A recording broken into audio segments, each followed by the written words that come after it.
We dismiss history at our peril. Liberty Nation Radio with Mark Angelides. Price controls are raising their ugly head once again, courtesy of VP Kamala Harris and her 2024 campaign.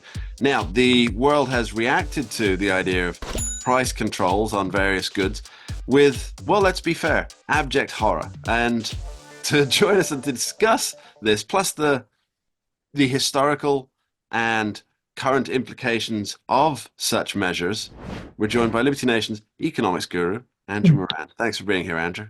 Thank you for having me. So, Andrew, price controls, do they work? No. Name any place in the world at any time that has implemented price controls, and I will take off my clothes right now and show everyone my stomach. The Soviet Union. Yeah, it's funny. The Soviet Union, I don't know if you remember this clip from many years ago, Bernie Sanders, he was being interviewed back in the 90s. Hang on, I think I know this. There were bread lines, and that's a good thing. Yeah, exactly. Absolutely. So I guess in that sense, yeah, the Soviet Union, that was successful because you had bread lines. But this whole concept of price controls, I mean, if there's one uniform opinion that economists have, is that price controls never work. Though there are some, I've recently discovered that there are a few young left-wing economists today who think that they actually do work. But on the whole, the economics profession disagrees with price control. So what is Kamala Harris proposing? So from what I read and from her announcement the other day, it builds off an earlier announcement that happened in the White House this year, talking about how there'd be a joint task force between the Department of Justice and the Federal Trade Commission on clamping down on price gouging.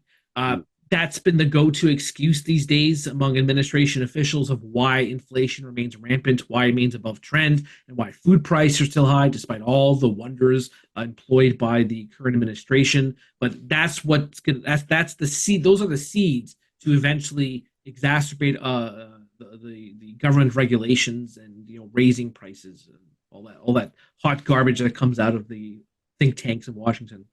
So let's look at what this would actually be in real terms. So there'd be the Joint Task Force, and they would say, for example, go to company X that makes flugel binders, and flugel binders from this company are selling at $3.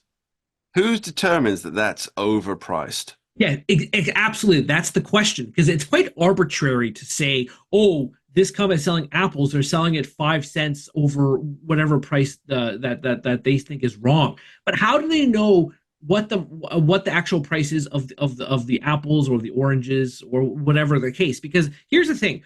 With this excuse of the whole price gouging, and shrinkflation, it's nonsense. Because you look at the data, you look at the producer price index, and you see that costs borne by businesses has outpaced costs borne by consumers. So let's look at the percentages. So in the PPI, the producer price index, which measures the prices paid by businesses for goods and services, that's risen about 26% over the last 4 years, or 3 years, excuse me. By comparison, the CPI has risen about 20%. And then you dig deeper within that PPI, you see various components that are high. You look at specifically food. Food manufacturing has risen also around 27% over the last 3 years. And then you look at the CPI itself. You look at the various food items on there, you see dramatic increases. Eggs, 98%. Are you telling me that egg farmers are price gouging consumers? Are you telling me that supermarkets are price gouging consumers when there are many factors involved with egg costs? It's asinine to me, and the numbers don't even support their initial case of why these price controls or price gouging mechanisms are necessary in the first place. I think it was EJ Antoni said that if businesses are being greedy and they're price gouging consumers, they're doing it all wrong because their costs are outpacing consumer costs. And also in the profit, sorry, one more thing too. If you look at the profit margins itself, that's also another big talking point among the left in Washington. They say that, profits are at all-time highs. We look at the profit margins of these companies, they're quite thin. Look at Kroger, 1.2% profit margin over the last 12 months. Because when you hear, excess profits, you think, 25% profit margin. That's not the case for a lot of these supermarket companies. Yes, it's the idea that they're making 1.2%, and then they think, well, let's try and make 1.3%, and all of a sudden that rings some alarm bells in this new joint task force, and it says, hey, they've actually increased by 0.1%. There must be something happening, without Exactly. digging into why they're looking to make an extra profit on that. Obviously, a business should aim to be profitable. It has a responsibility to its shareholders.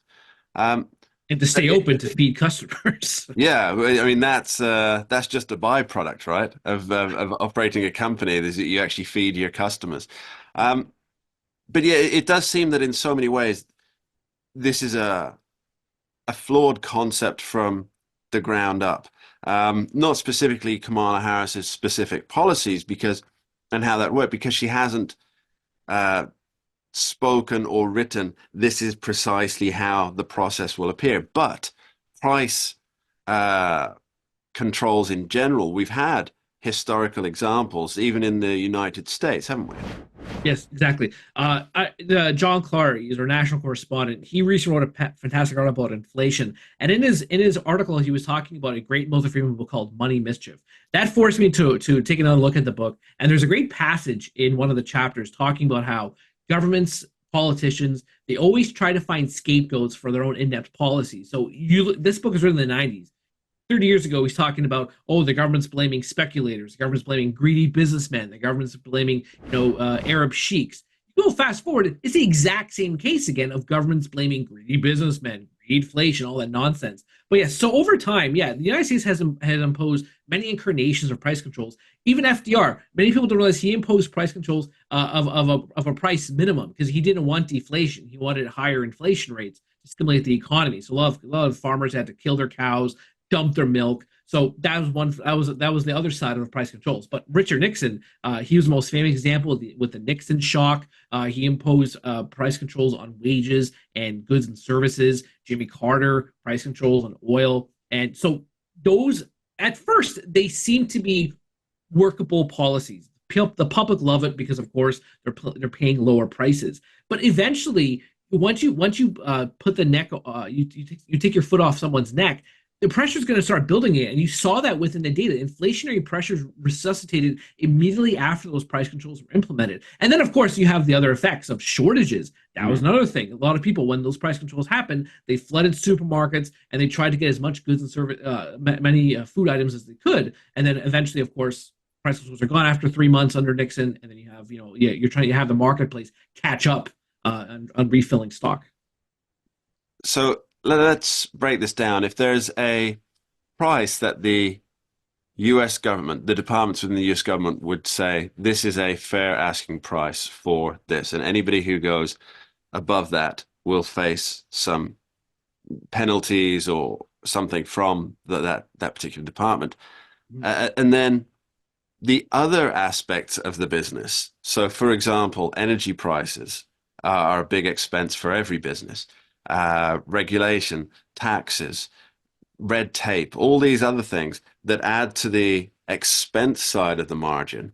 If they're not allowed to increase on the price side, well, then those companies are going to go bankrupt fairly sharpish, aren't they? Yes, so you're going to be excited here on this thing because there's a great essay written by Ludwig von Mises called "Middle of the Road Policy Always Leads to Socialism," and he discusses the exact same thing. So he used the example of milk. If you were to impose a price controls on milk, then you're gonna have to start imposing price controls on all different various brands of milk, organic, 1%, 2%. And then you're going to have to impose price controls on all the components necessary to produce that milk to have that, let's say, $2 a carton or $2 gallon of milk. And then you're going to have to put price controls on the labor necessary to produce the milk. So you're having a whole chain reaction of price controls in the marketplace just to get that $2 a gallon carton jug of milk. One more thing too, you talk about government setting an asking price or what they deem a fair price. That's one of the consequences of price controls too, is that you're going to eventually have an environment of favoritism. You saw this recently in California with Governor Gavin Newsom, and he had a little piece of provision in the legislation saying that bread companies were exempt from paying a higher wage. I think it was Panera was the company that benefited the most from that. So you're going to eventually have that. So not only do you have the shortages and, people are going to starve. I wouldn't go as far as Donald Trump when he said there's going to be famine, but you have those consequences. Then, of course, you have the political cronyism festering in the background of Washington politics. Fingers on the scale has never been a good situation for a free market economy. Andrew Moran, thank you ever so much. Thank you, Robert. We dismiss history at our peril. Liberty Nation Radio with Mark Angelides.